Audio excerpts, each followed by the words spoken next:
From a star-studded Top Gun Maverick movie premiere high above this site in the San Diego Harbor to a college basketball game between SDSU and Syracuse, and memorials honoring America's military heroes.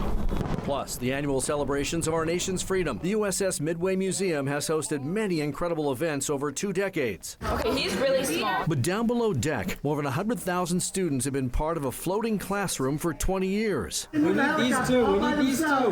Valuable lessons aboard the historic ship that are one of a kind. Our pilot's got about 5 minutes of fuel. Students near and far of all ages have studied history here, hands-on, to work on a simulated scenario of what happened in April 1975 at the end of the Vietnam War. As long as they don't like crack. And how the mighty Midway played a big part in it. People started basically cramming themselves into helicopters. Doing this little experiment that we got to do, learning how they had to make pretty hard choices, and they did it to save the people, so I think that's pretty cool. I think this is an awesome experience just to really see how all this is, and just the experiences, to know that a ton of people got to fight and serve. The feedback overwhelmingly from the kids is positive. They love the Midway, their teachers love the Midway. We're celebrating 20 years as a ship, and some teachers have been participating for 20 years. The vessel's education director, Tina Chin, says students become engaged in what she calls